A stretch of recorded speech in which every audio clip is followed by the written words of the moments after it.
each of the sills or the frame, I don't know what to call it, but what happened was, as I experienced this at our house in River Hills, that the builder subcontractor wanted to cut corners and did not use galvanized nails, so then these start rusting and the plaster peels off. I'll shoot some telephoto shots as well on the second floor. Easy fix, I think. Probably just pull the nails, put the right nails in, and plaster over, I think. Show you the positive first before I show you the front yard, the positive backyard before I show you the negative front yard. We replaced the sod in the back for various reasons. It was pretty shot, and so we replaced the sod on all of the backyard. And I'm going to go around front now and show you what we didn't replace and explain why. So here's the front yard, and it has always been this way.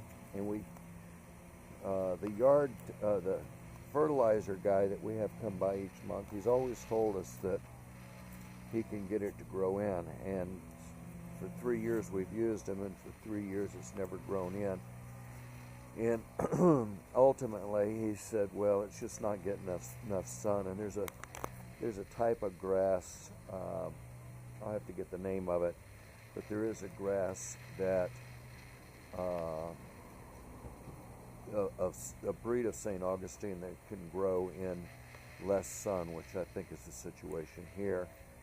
And to less of an extent, but some extent up here, it's just really thin. But this I'm not as concerned about. It could be plugged, and I've always intended on plugging it. But anyway, I guess the same thing with this. This could be plugged. I just haven't done it. Over here, and I haven't raked the leaves yet from our fall, but on this whole side here, this is sort of a different situation. One, it's two things. One is we put sod here and it died off. One is that we used the wrong sod. We used floor tan. This is another area that just doesn't get a lot of sun to it. We got the two houses. We got trees along the way. It never gets sun in this area. So this needs to not use floor tan. And then the other thing is our yard guy, or not yard guy, but our fertilizer guy told us that you can't grow sod over roots, and so this is like loaded with roots. So there's areas where we could grow with the right grass and the right sod, and then there's going to be areas where it's just too thick with roots to grow anything spectacular. But back in here, it's not as bad. Not as important, I don't think, either.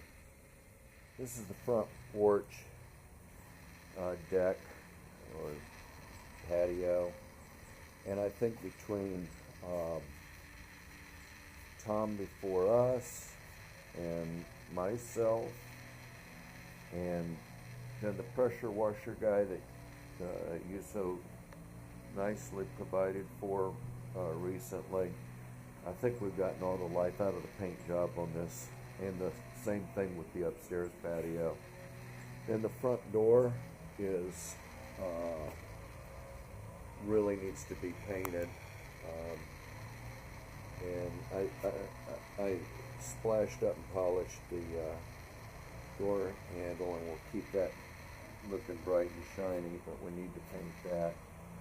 If I were to really make the house pop for sale purposes, because we're replacing the nail holes and everything around the windows, the framework or whatever we call this area here, I would probably say, trim is the word I'm looking for. I'd probably do the white trim, and I'm not overly concerned about the yellow part of the house, but both the hardy board, of course, but the stucco too. I rub my hand on it. It will need a paint job, but I don't think in order to sell it. But certainly the white trim could use it. And we can cut corners and wash it, pressure wash it again, but it is sort of like on the end. Also, around the whole area, there's a lot of areas where we need to do some caulking. So, a little thing, not a big deal, but each one of the framework, not necessarily top and bottom on everything, but quite a few areas that just need to be caulked.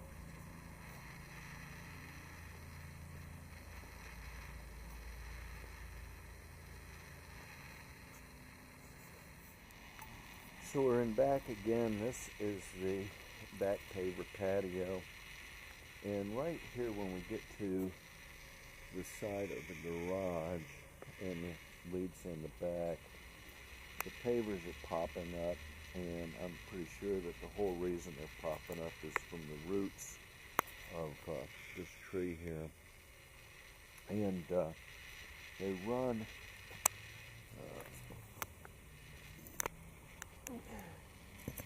they're just popping up. So anyway, what I think, we hire this handyman by the hour. I think that we'd pull the pavers up and do something with the roots, but my concern is not wanting to make a bigger problem with this tree. So I have it starts with an A. The guy the professional tree guy, oh gosh, I can't remember the name of the arborist. I've got a professional arborist that I'm thinking he may just give me some free advice, maybe even using this video, showing him what's going on and asking him what we can do. He may have to come out and say, but if I can get my arborist buddy to take a look at this, and he says, yeah, don't worry about it, just cut down on those roots, then I would suggest, both because of appearance and because of any buyer concern that might have regarding this. It's just could be a cheap and inexpensive fix. I just have to do some more research. Now, of course, if we're doing the front door, we'd want to do the back door. And I don't know how it happened, but we got a green door over here, and we got a purple door, lavender door here. We never really cared, but we might as well make all three doors match. I think that'll help. I think the roof is in good condition. There's a little bit of curling going on over on this right-hand corner. It's not anything that I think that we should address, but we may have in the sale process an inspector caution, and I'll get a closer picture of that for you. We may have an inspector say that the shingles are starting to curl in this right-hand corner over here. Not as much on the left-hand side, and I don't know what the top of the roof looks like. But from my experience, this is not like a showstopper, sale or marketing-wise. This is the results of when we were gone on vacation and there was a toilet leak that built up. Of course, it always happens when you're gone. But we returned to this area dripping and the floor upstairs. And then, of course, this was another area that you reimbursed us for, where we had a plumber come in and fix the commode problem that was up there.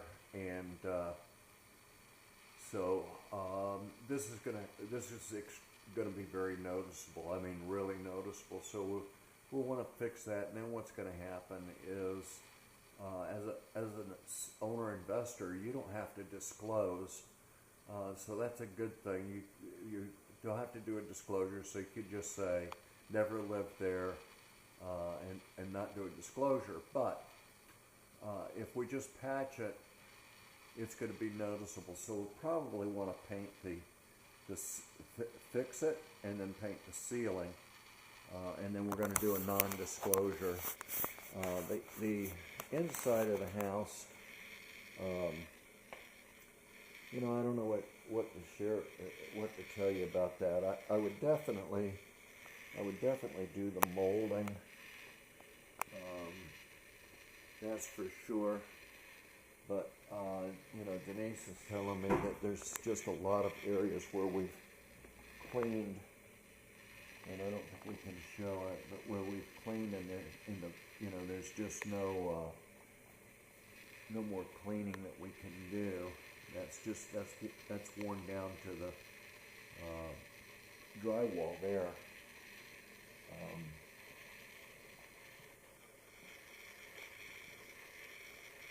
And there's a few spots that were just always here that again didn't matter to us.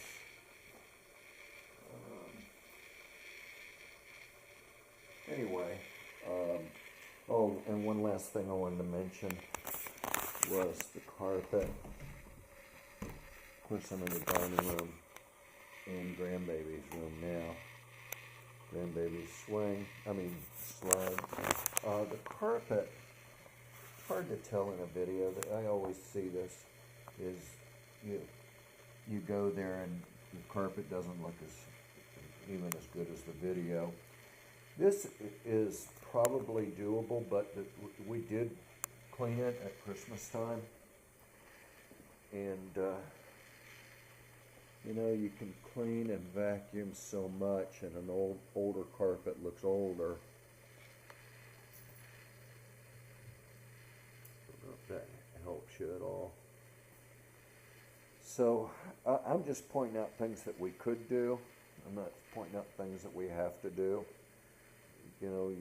You'll have a certain budget in mind, and then we work within your budget is what I would say that we do. And what we can do, we do. All right. So there's a couple little grout things, little stuff that if I can match it, that's not even a to-do. I'll just go out and see if I can get some matching grout and fill in. There's not many, maybe 5 or 6 places. All right, Charlie.